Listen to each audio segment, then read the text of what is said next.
বিদ্যুতের ট্রান্সফরমারে লুকিয়ে 960 কেজি গাঁজা পাচারের চেষ্টা।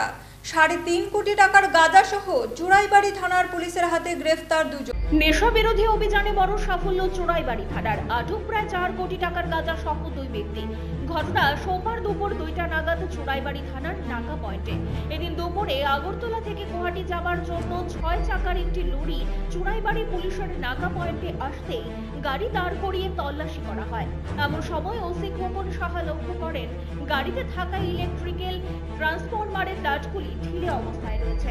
এতে ওনার সন্দেহ বেড়ে যায়। তিনি সঙ্গে সঙ্গে নাটগুলো খুলেন এবং দেখতে পান গাঁজার প্যাকেট রয়েছে এর ভেতরে। এভাবে গাড়িতে মোট 10টি ট্রান্সফরমারের ভেতরে বিপুল পরিমাণ গাঁজাগুলি লুকায়িত ছিল। এতে 96 প্যাকেটে 10 কেজি করে মোট 660 কেজি শুকনো গাঁজা জব্দ করা হয়, যার কালোবাজারি মূল্য প্রায় 4 কোটি টাকা হবে বলে জানান ওসি শ্রী সাহা। 10:30টার সময় আমরা চুড়াইবাড়ি নাকাতে ইউপি 58AT1128 একটা ট্রাক গাড়িকে আটক করি, যার মধ্যে 10টি ট্রান্সফরমার লুট করা ছিল। তো ট্রান্সফরমারের নাটগুলি ঢিল ছিল, তো ওটা দেখে আমাদের সন্দেহ হয় এগুলা ঢিল থাকার কথা না। তারপরে আমরা সন্দেহ হয় যে এটার মধ্যে কোনো সাসপেক্টেড আর্টিকেল থাকতে পারে। তারপর আমরা যথারীতি এসডিপো স্যারকে জানাই, বিষয়টা এসপি স্যারকে জানাই, ডিসিএমকে জানাই। তারপরে ওরা আসলে ওদের সামনে আমরা ট্রান্সফরমারগুলো খুলে তারপরে ট্রান্সফরমারগুলি থেকে আমরা টোটাল 96 প্যাকেট গাঁজা পাই। প্রত্যেকটা প্যাকেট 10 কেজি করে, টোটাল 960 কেজি গাঁজা আমরা উদ্ধার করি। তার সাথে যে গাড়ির ড্রাইভার এবং যে অ্যাসিস্ট্যান্ট গাড়ির, তারা দুজনকে আমরা অ্যারেস্ট করি। তাদের বিরুদ্ধে আমরা এখন এনডিপিএস ধারায় কেস নেব।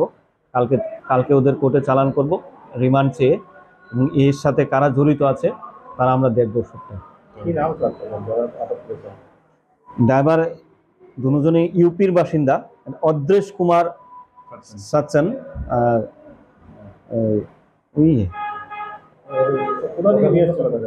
গাঁজাটা বাইপাস খয়েরপুর বাইপাস, আপাতত যারা প্রিলিমিনারি ওদের ইন্টারোগেশনে বলেছে খয়েরপুর বাইপাস থেকে লুট হয়েছে গাঁজাটা। তারপরে এরা মেন রুট করে এখান পর্যন্ত এসেছে, গুয়াহাটিতে যাবে গাঁজাটা।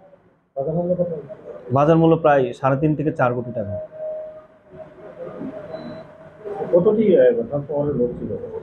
ট্রান্সফরমার টোটাল 10টা ছিল, তার মধ্যে আমরা এই 6টি ট্রান্সফরমার মধ্যে পাই, বাকিগুলা খালি ছিল। না, ওদের কাছে ইলেকট্রিক ডিপার্টমেন্টের কাগজ ছিল, যে ইলেকট্রিক ডিপার্টমেন্টের জেনারেল ম্যানেজারের একটা সই করা কাগজ ছিল, যেগুলো ট্রান্সফরমার লোড করা ছিল। ট্রান্সফরমারগুলা গুয়াহাটি যাচ্ছে। তো এগুলা আসলে কি অরিজিনাল না ফেক, না ওরা কি করেছে এটা তদন্তে বেরিয়ে আসবে। আটককৃত গাড়ির চালক এবং সহচালকের বাড়ি উত্তরপ্রদেশের কানপুরে। ধৃতদের বিরুদ্ধে এনডিপিএস আইনে একটি মামলা রুজু করা হয়েছে। তাদের বিরুদ্ধে তল্লাশি অভিযান জারি থাকবে বলে জানান ওসি। আগামীকাল তাদের জেলা আদালতে সোপর্দ করা হবে।